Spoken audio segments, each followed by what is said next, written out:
Life at home felt like a never-ending cycle of despair. Our small house, nestled on a forgotten street in the sleepy town of Rosewood, bore the scars of neglect. The paint on the walls was chipped, the roof had a persistent leak, and the windows rattled in their frames. It was a house that mirrored the turmoil within its walls. My parents' constant drinking was the background noise of my life. Every evening, the clinking of bottles and the murmur of slurred conversations filled the air. My father, once a proud construction worker, had lost his job after refusing to compromise his integrity. He spent his days slouched on the worn-out couch, staring blankly at the flickering television screen. My mother, who worked as a cleaner, was also a victim of the town's economic downturn. She would join my father discussing politics and blaming everyone but themselves for their predicament. One evening, as I sat by the window trying to study, the familiar sounds began again. "Damn it, Carol, where's the bottle opener?" My father's voice boomed from the kitchen. "Look in the drawer, Greg. It's always in the drawer," my mother replied, her voice tired and edged with frustration. I tried to tune them out, focusing on my school books, but it was hard. The arguments, the drinking, the constant sense of impending collapse, it all weighed heavily on me. I felt trapped like a bird in a cage, unable to see a way out. The next day at school, the contrast between my life and that of my classmates was stark. They moved through the halls with confidence, their futures bright and full of promise.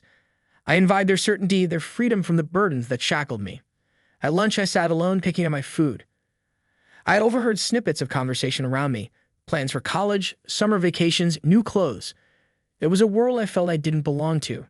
"Hey, Layla, mind if I sit here?" A voice broke through my thoughts. I looked up to see Oliver standing there, holding his lunch tray. He was one of the few people who ever noticed me. "Sure, go ahead," I said, managing a small smile. He sat down and started eating, but his eyes were on me. "You okay? You seem distracted." I shrugged, not wanting to unload my problems on him. "Just a lot on my mind, I guess." Oliver nodded, taking a bite of his sandwich. "You know, if you ever need to talk, I'm here. Sometimes it helps to get things off your chest." I looked at him, surprised by his sincerity. "Thanks, Oliver. That means a lot." He smiled, and for a moment, the weight on my shoulders felt a little lighter. But the respite was brief. That evening, the chaos at home resumed. "Greg, we need to talk about the bills," my mother said, her voice strained. "Not now, Carol. I'm watching the game," my father replied, his eyes never leaving the screen. I retreated to my room, the walls closing in around me. I sat on my bed, hugging my knees to my chest, feeling the hopelessness seep into my bones. The future felt like a distant dream, something other people had but was always just out of my reach. As I stared out the window at the dim streetlights, I made a silent vow. I didn't know how I would find a way out of this. I would break free from the weight of home and carve out a future for myself, no matter how impossible it seemed. The days at school blurred together, each one indistinguishable from the next. My routine was mechanical: go to class, avoid attention, come home, and escape into my books or sketchpad. Art was my sanctuary, a place where I could express the feelings I couldn't put into words, but even that comfort seemed insufficient to shield me from the despair that had settled over my life. It was during one particularly rough day that Oliver approached me again. The bell had just rung, signaling the end of our algebra class, and I was stuffing my notebook into my backpack, eager to disappear before anyone noticed me. "Hey, Layla." Oliver's cheerful voice cut through the murmur of students. I looked up to see him weaving through the crowd, his ever-present smile lighting up his face. "Hi, Oliver," I replied, trying to match his enthusiasm, but feeling my own voice falter. "Got a minute? I thought we could grab a soda or something after school," he suggested, falling into step beside me. I don't know," I hesitated. I wasn't used to people wanting to spend time with me outside of school hours. Home was always waiting, a constant reminder of my responsibilities and worries. "Come on, just for a bit," he encouraged, his eyes sincere. "I promise it'll be fun."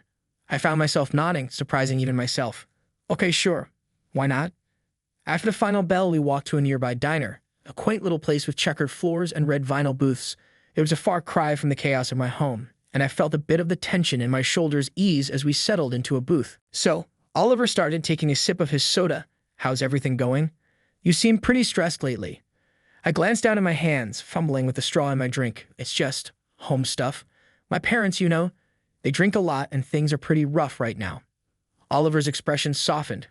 "I'm sorry to hear that, Layla. That sounds really tough." I shrugged, trying to downplay it.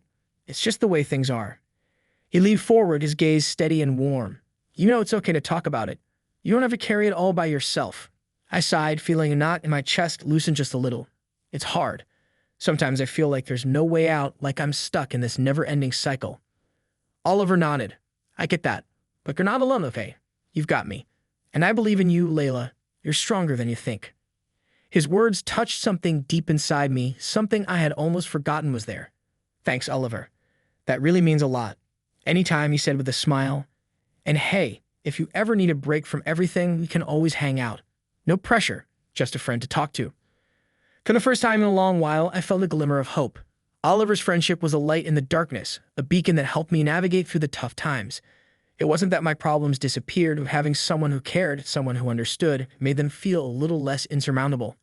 The days continued, each one slightly less heavy than the last. Oliver and I developed a routine, meeting up after school or during lunch breaks, sharing stories and laughs. He had a way of making me forget, even if just for a moment, the weight of home. One afternoon, as we walked through the park, Oliver turned to me with a serious expression. Layla, have you ever thought about what you want to do after graduation? The question caught me off guard. I don't know, I admitted. It's hard to think about the future when the present is so overwhelming. He nodded thoughtfully. I get that, but maybe thinking about the future could help. Like, what do you love doing? What makes you happy? Art, I said without hesitation. Drawing, painting, is the one thing that makes me feel free. Oliver's eyes lit up. Maybe that's something to hold on to. A goal, a dream to work towards. You've got talent, Layla. Don't let anyone take that away from you. I smiled, feeling a warmth spread through me. Thanks, Oliver. You always know what to say. That's what friends are for, he said with a grin, and for the first time in a long time, I felt the darkness around me lift just a little bit more. The end of the school year was approaching, and talk of the graduation prom was in the air. It was all anyone could discuss, from the extravagant dresses to the after-party plans. I tried to tune it out, focusing on my schoolwork and my sketches, but it was impossible to escape the buzz. One morning, I walked into homeroom to find Mrs. Thompson already at her desk, her sharp eyes scanning the room as students filed in. Mrs. Thompson was known for her strict demeanor and unyielding nature. She ruled the classroom with an iron fist, and most students either feared or disliked her. I was no exception. As I took my seat, she called the class to attention. Good morning, everyone. Before we begin, I have a few announcements regarding the graduation prom. The room buzzed with excitement. Mrs. Thompson continued, this year's prom will be held at the Rosewood Community Center. It's a formal event, so please dress appropriately. We want to ensure everyone has a wonderful evening. She paused, her eyes landing on me.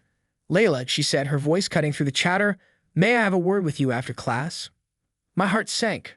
I nodded, feeling a wave of anxiety wash over me. The rest of the class passed in a blur. When the bell rang, I stayed behind, waiting for the room to empty. Mrs. Thompson approached me, her expression unreadable. Layla, she began, I want to discuss the graduation prom with you. I felt a knot tighten in my stomach. Yes, Mrs. Thompson. She sighed, folding her arms. Given your circumstances, I think it would be best if you skipped the prom. You understand, don't you? It wouldn't be appropriate for you to attend. I stared at her, stunned. But why? I managed to ask, my voice barely above a whisper. Mrs. Thompson's eyes hardened. Let's be realistic, Layla. Your socioeconomic status sets you apart from your classmates. The prom is an important event, and we don't want anything to disrupt the experience for others. Her words hit me like a slap in the face. I could feel the tears welling up, but I fought to keep them at bay. I don't understand, I whispered, my voice trembling. Why does it matter where I come from? Mrs. Thompson sighed as if explaining something to a child. It's not personal, Layla, but these events are about creating memories, and we want everyone to enjoy themselves. Sometimes it's better to step aside for the greater good. I couldn't hold back the tears any longer. They spilled down my cheeks, and I quickly wiped them away. I thought the prom was for everyone, I said, my voice cracking. Not just for those who can afford it. Mrs. Thompson shook her head, her expression softening slightly. Life isn't always fair, Layla. You need to understand that. I left the classroom in a daze, my mind reeling from the humiliation. I had avoided eye contact with everyone as I walked down the hall, feeling the weight of Mrs. Thompson's words pressing down on me. I found Oliver waiting by my locker, as he often did. He took one look at my tear-streaked face, and his expression darkened with concern. Layla, what happened? He asked, his voice gentle. Mrs. Thompson, I choked out. She said I shouldn't go to the prom because of my circumstances. Oliver's eyes flashed with anger. She said that? In front of everyone? No, after class, I replied, still wiping away tears. But it was so humiliating. He clenched his fists, his jaw tightening. That's not right, Layla. She has no right to say that to you. I shrugged helplessly. What can I do? She's the teacher. Oliver's expression softened and he placed a comforting hand on my shoulder. "We'll figure this out, Layla. You deserve to go to the prom just as much as anyone else. Don't let her get to you." I nodded, but the weight of Mrs. Thompson's words still hung heavy on my heart. As I walked home that day, the usual sights of my neighborhood seemed bleaker than ever. The crumbling houses, the overgrown yards, it all felt like reminders of the life I was trapped in. At home, I retreated to my room, throwing myself onto my bed and burying my face in the pillow. The tears came again, and this time, I didn't try to stop them. The unfairness of it all was overwhelming. I cried for the humiliation, for the hopelessness, for the dreams that seemed so far out of reach. After what felt like hours, there was a soft knock on my door. "Layla." It was my mother's voice, slurred slightly from the alcohol. I didn't respond, hoping she would go away. But she opened the door and stepped inside, her eyes bloodshot but filled with concern. "Are you okay, honey?" I sat up, wiping my face. "I'm fine, Mom." She sat on the edge of the bed, her expression sad. "I heard you crying. What happened?" I hesitated, then told her about Mrs. Thompson and the prom. My mother listened, her face growing more pain with every word. "I'm so sorry, Layla," she said when I finished. "You don't deserve that." "It's not your fault," I said, though deep down I felt a pang of resentment. Why couldn't things be different? Why couldn't we have a normal life? My mother reached out and hugged me, and for a moment, I let myself be comforted by her embrace. "We'll figure something out," she said softly. "You're stronger than you think, Layla. Don't let anyone tell you otherwise." As she left the room, I felt a flicker of determination ignite within me. I wasn't sure what the future held, but I knew one thing. I wouldn't let Mrs. Thompson's cruelty define me. I would find a way to rise above it, no matter how hard it seemed. The days following Mrs. Thompson's cruel words were some of the hardest I had ever faced. I felt even more isolated, the weight of my struggles pressing down on me more heavily than ever. Each morning it took all my strength just to get out of bed and face the day. But knowing that Oliver would be there, offering his support and kindness, gave me a small glimmer of hope. One afternoon, as I sat alone in the art room surrounded by my sketches, Oliver walked in. He had a way of finding me when I needed him most, as if he had a sixth sense when I was struggling. "Hey, Layla," he said softly, pulling up a chair beside me. "How are you holding up?" I shrugged, not trusting myself to speak without breaking down.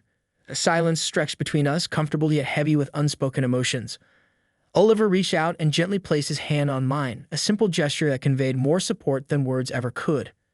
"I've been thinking," he said after a while. "You shouldn't let Mrs. Thompson get away with what she said. It's not right, and you deserve better." I looked up at him, tears welling in my eyes. "What can I do, Oliver? She's the teacher. No one's going to believe me over her."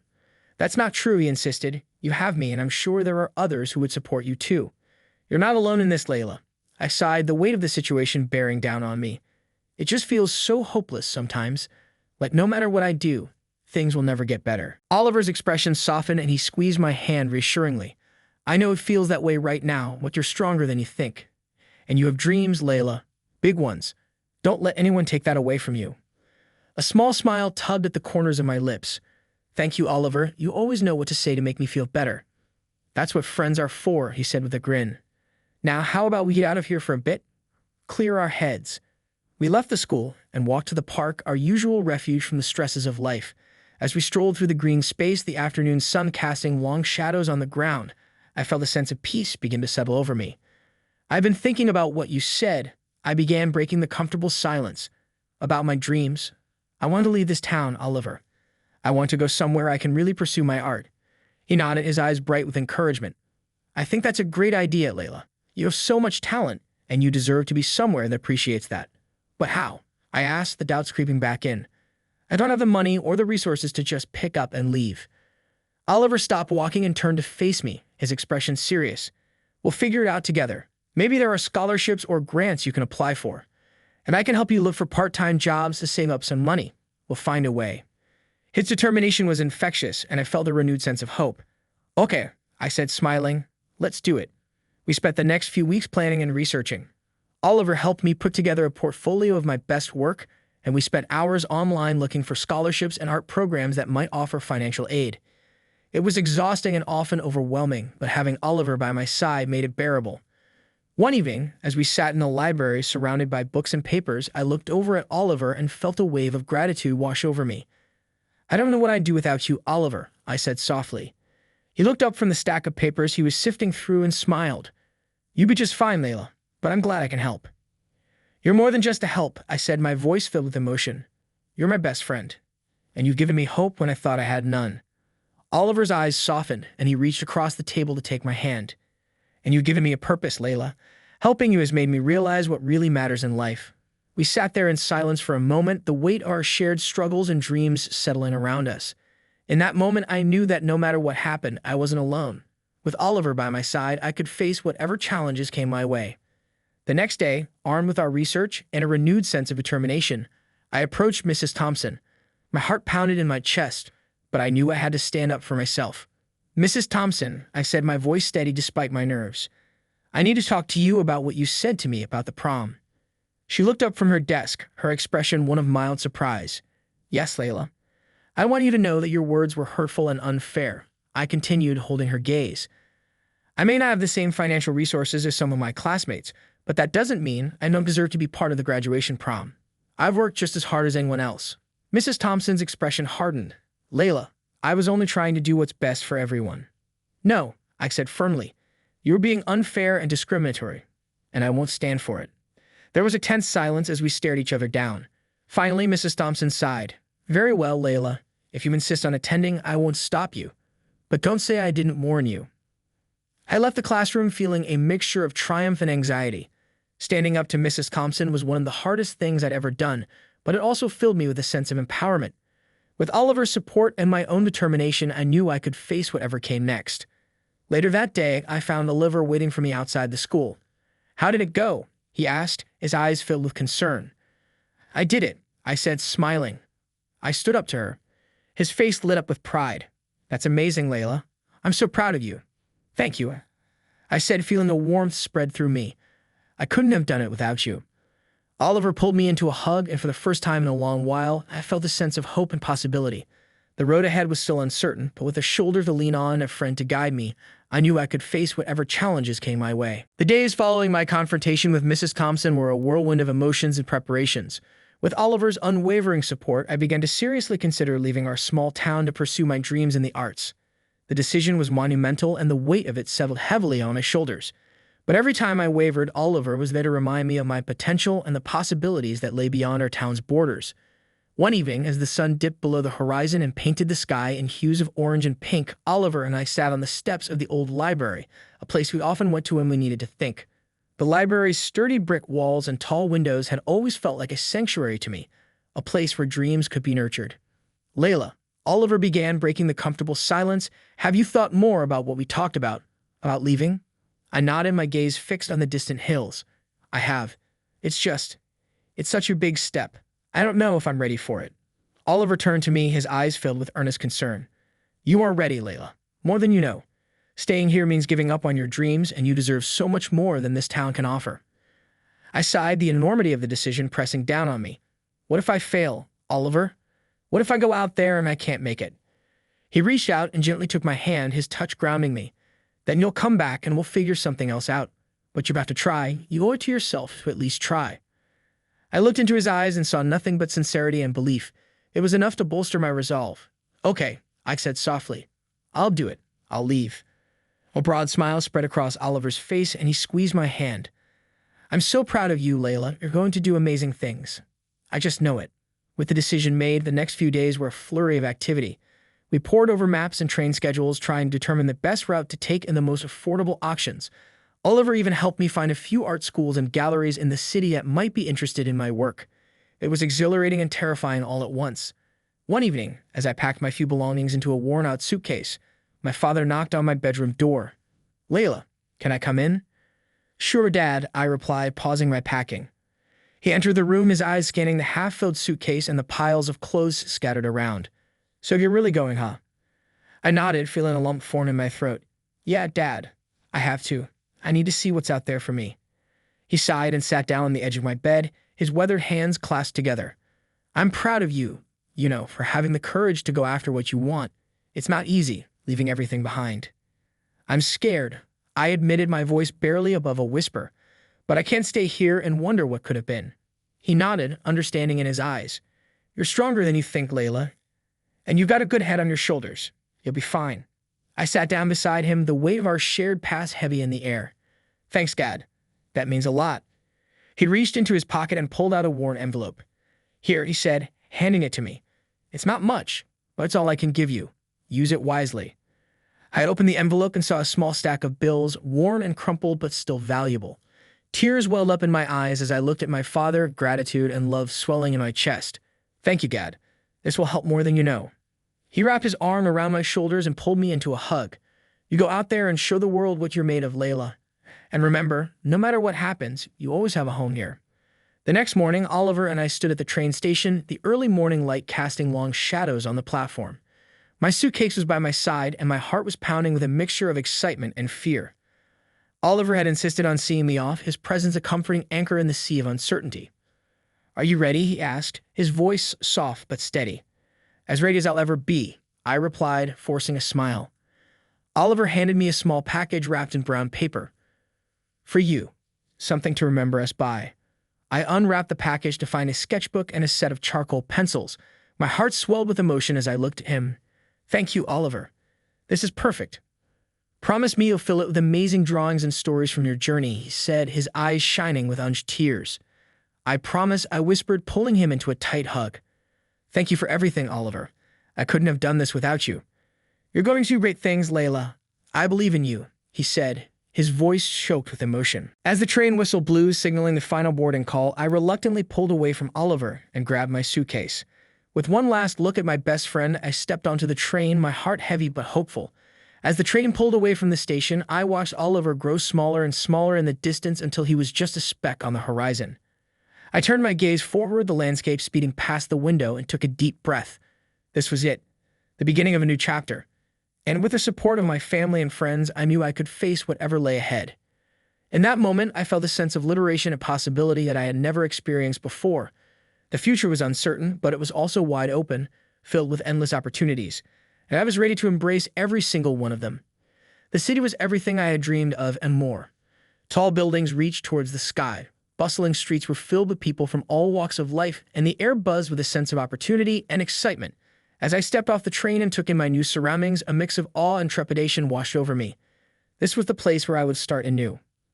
With my suitcase in hand and Oliver's sketchbook tucked safely in my bag, I navigated my way through the crowded station and hailed a cab. My destination was a small, budget hostel I had researched beforehand. It wasn't much, but it would be my home base while I figured out my next steps. The cab ride through the city was a whirlwind of sights and sounds. Neon signs flashed above bustling shops, street vendors called out to passersby, and the steady hum of traffic filled the air. Everything was so alive, so different from the quiet, sleepy town I had left behind. When the cab pulled up to the hostel, I paid the driver with some of the precious money my father had given me and stepped out onto the sidewalk. The building was old but well-maintained, with a faded sign that read, "Welcome Travelers," hanging above the entrance. I took a deep breath and pushed open the door. The interior of the hostel was warm and welcoming, with a cozy lounge area filled with mismatched furniture and travelers chatting animatedly. A friendly-looking woman with curly hair and bright smile stood behind the check-in counter. "Hello there. Welcome to City Hostel. How can I help you?" She greeted me cheerfully. "Hi, I have a reservation. My name is Layla Benson," I replied, trying to keep my nerves in check. She quickly found my booking and handed me a key. "You're in room 3B. It's up the stairs and to the left. If you need anything, just let me know. My name's Sarah." "Thank you, Sarah," I said, grateful for her kindness. I found my room easily and unlocked the door. It was small and simple, with a twin bed, a tiny desk, and a window that looked out over the bustling street below. I set my suitcase down and sat on the edge of the bed, taking a moment to absorb the reality of my situation. I was really here, in the city, ready to start my new life. The next few days were a blur of activity. I spent hours exploring the city, visiting art galleries, and attending open houses at local art schools.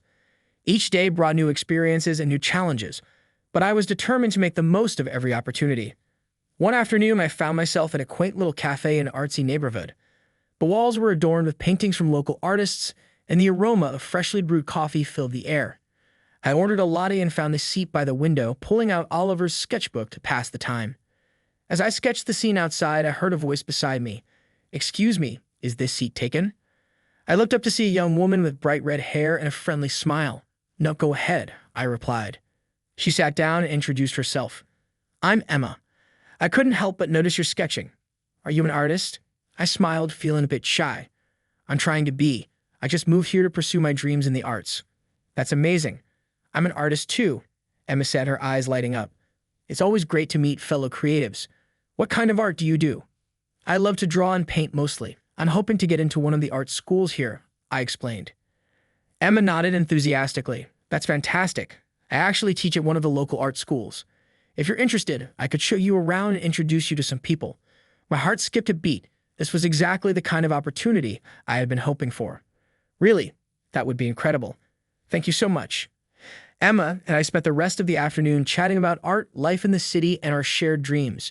She was kind and encouraging, and I felt a sense of camaraderie that I hadn't experienced in a long time. A few days later, Emma took me to the art school where she taught. It was a vibrant and inspiring place, filled with students working on various projects and instructors offering guidance and support. She introduced me to the head of the admissions office, a woman named Ms. Hamilton. Ms. Hamilton, this is Layla Benson. She's a talented artist who just moved to the city and is interested in joining our program, Emma said, her tone full of confidence. Ms. Hamilton looked at me with a discerning eye. Nice to meet you, Layla. Do you have a portfolio we can review? I handed over my sketchbook, my heart pounding with anticipation. Ms. Hamilton flipped through the pages, her expression thoughtful. These are very good, she said finally, looking up at me. I can see a lot of potential here. We have a few openings for the upcoming semester. I'd recommend you apply and include these sketches in your portfolio. I think you have a good chance of being accepted. Relief and excitement washed over me. Thank you so much, Ms. Hamilton. I'll definitely apply. As Emma and I left the office, she gave me a reassuring pat on the back. See, I told you you'd do great. Just keep believing in yourself, Layla. With Emma's support and Ms. Hamilton's encouragement, I felt a renewed sense of determination. The city was filled with possibilities, and for the first time in a long while, I felt like I was exactly where I was meant to be. The road ahead was still uncertain, but I was ready to face it head-on with hope and courage guiding my every step. The days turned into weeks, and the weeks into months. My life in the city began to take on a rhythm. I was accepted into the art school, and I threw myself into my studies with a fervor I hadn't felt in years. Every day was a new opportunity to learn, create, and grow. One evening, after a particularly intense class on color theory, I found myself in the studio, working on a new piece.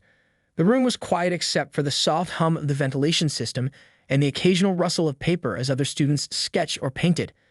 I was lost in my work, the outside world fading away as I focused on the canvas in front of me. Layla, that's incredible, a voice said from behind me. I turned to see Emma standing there, a look of genuine admiration on her face. Thanks, Emma. I've been experimenting with some new techniques. It's really paying off. You've come such a long way since we first met, she said, pulling up a stool to sit beside me. Have you thought about entering any competitions? There's one coming up that I think you'd do great in.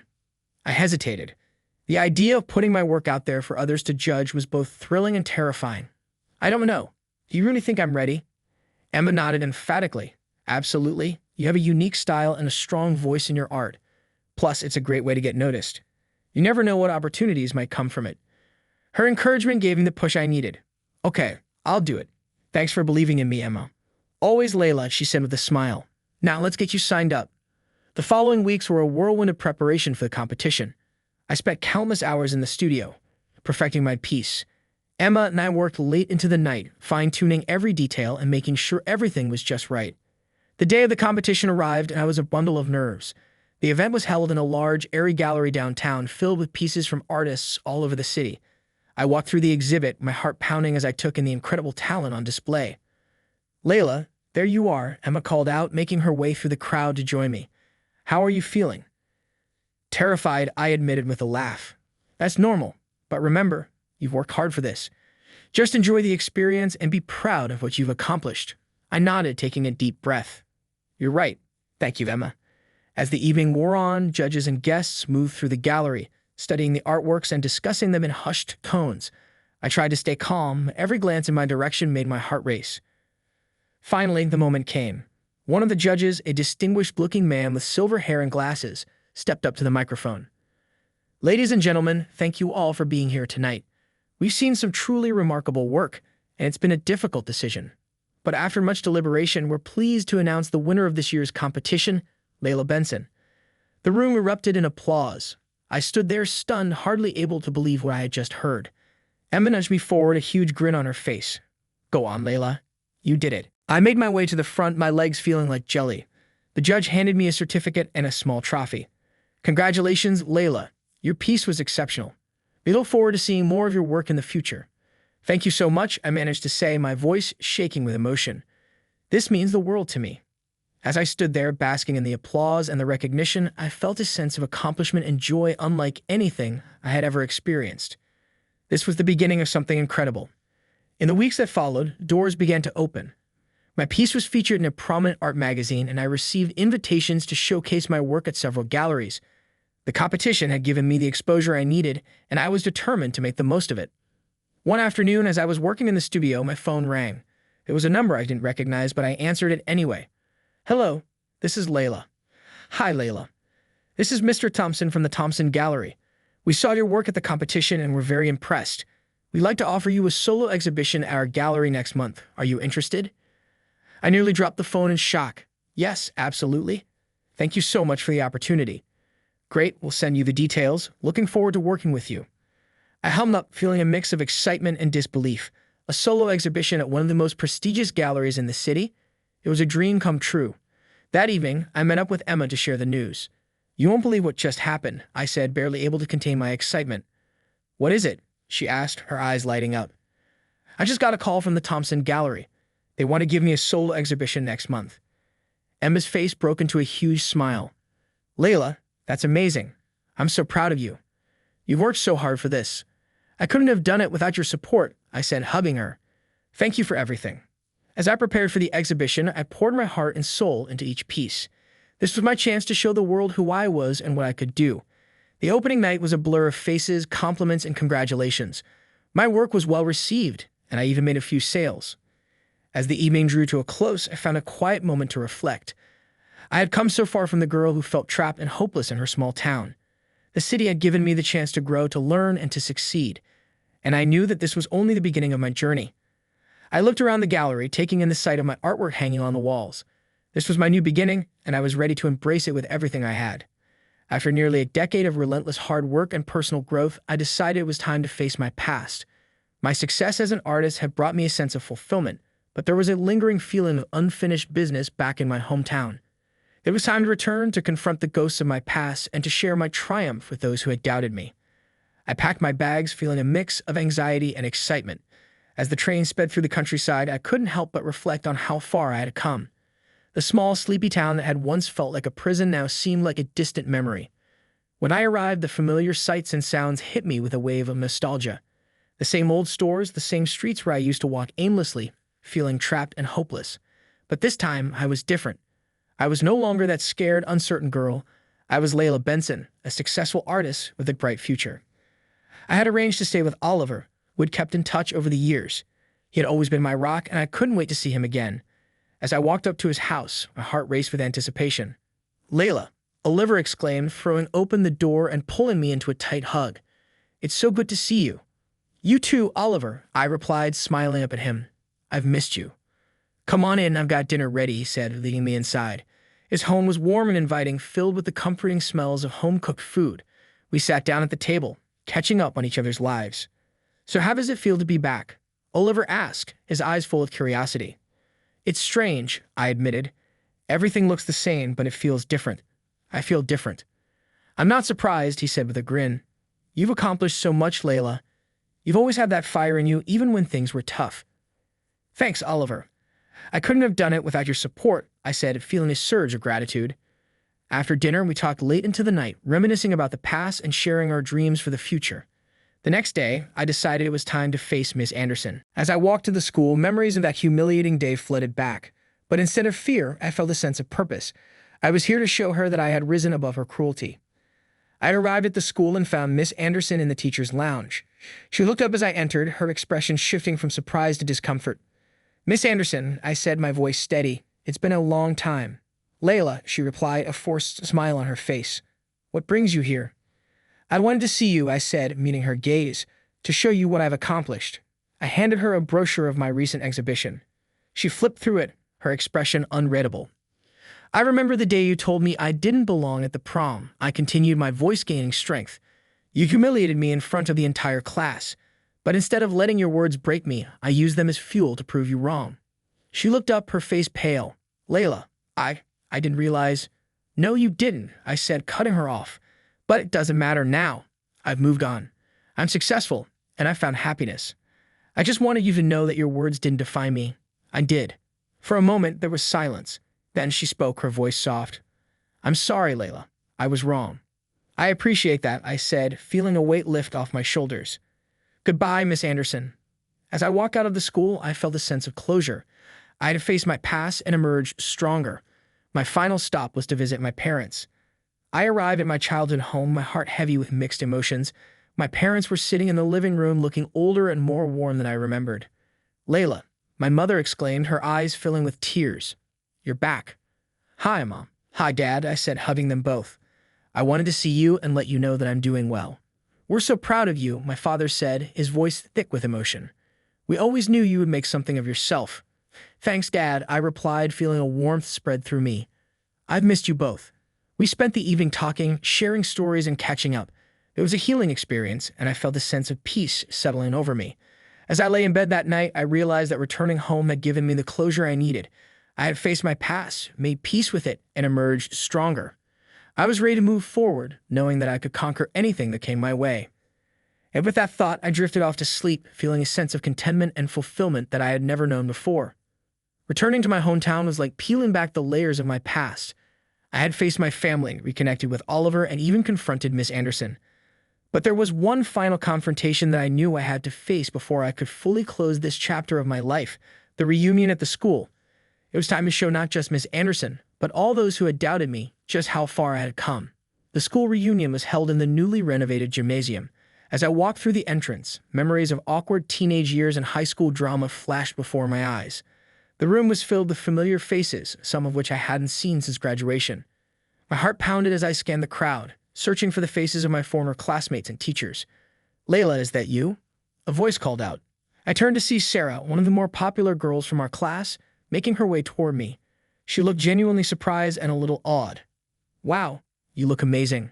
I heard about your success. Congratulations. Thanks, Sarah, I said with a smile. It's good to see you. Good to see you too, she replied. We should catch up later. As she moved on, I continued to make my way through the room, exchanging pleasantries and brief conversations with old acquaintances. The night was a blur of small talk and nostalgic stories until I finally spotted Oliver standing by the refreshment table, talking to a couple of our former classmates.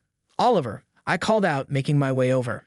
He turned and his face lit up with a smile. Layla, you made it. I wouldn't miss it, I replied, hugging him. Are you ready for the big moment? As ready as I'll ever be, he said, squeezing my hand for support. Let's do this. We walked together toward the stage where the evening speeches were scheduled to take place. The principal, Mr. Harris, was already at the podium, welcoming everyone and sharing some memories from our time at school. As he wrapped up his speech, he introduced the next speaker, Miss Anderson. The room fell silent as she took the stage. She looked around the room, her gaze briefly meeting mine before she began to speak. Good evening, everyone. It's wonderful to see so many familiar faces here tonight. I have the honor of introducing one of our most successful alumni, someone who has truly made a name for herself in the world of art. Please welcome Layla Benson. The applause was polite but reserved as I walked up to the stage. Miss Anderson stepped aside, giving me the podium. I took a deep breath, looking out at the sea of faces, and began to speak. Thank you, Miss Anderson, and thank you, everyone, for the warm welcome. Coming back here tonight has been a journey of reflection and closure for me. When I was a student here, I felt like I didn't belong. My family struggled financially, and I often felt isolated and hopeless about my future. I paused, letting my words sink in. But there was someone who believed in me, even when I didn't believe in myself. Oliver, you are my light in the darkness, and I want to thank you for your unwavering support. Oliver smiled from the audience, his eyes shining with pride. And Miss Anderson, I continued, turning to face her, there was a time when your words made me feel small and insignificant. But those words also fueled my determination to prove you wrong. I'm here today not just to show you my success, but to show you that your words didn't break me. They made me stronger. Miss Anderson looked taken aback, her expression a mix of guilt and respect. Layla, I never realized how much my words affected you. I'm truly sorry. Thank you, I said, feeling a weight lift off my shoulders. I appreciate your apology. I turned back to the audience. I hope my story inspires all of you to never give up, no matter how difficult the circumstances. We all have the power to overcome our struggles and achieve our dreams. The room erupted in applause, louder and more genuine this time. I stepped off the stage, feeling a sense of closure and peace that I had never felt before. As the evening continued, I mingled with my former classmates, sharing stories and reconnecting with old friends. The atmosphere was warm and welcoming, a stark contrast to the alienation I had once felt. Later that night, as Oliver and I walked home, he turned to me with a smile. "You were amazing up there, Layla." "Thanks, Oliver. I couldn't have done it without you," I said, feeling a surge of gratitude. "I'm just glad I could be there for you," he replied, his eyes full of warmth. "So, what's next for Layla Benson?" "I think it's time to focus on my next big project," I said, feeling a sense of excitement for the future. "And maybe, just maybe, it's time to start giving back, to help others who are in the same position I once was." Oliver nodded. "That sounds like a great plan. I know you'll make a difference." As we walked through the quiet streets of our hometown, I felt a sense of fulfillment and closure. I have faced my past, made peace with it, and was ready to move forward. The future was bright, and I was ready to embrace it with open arms.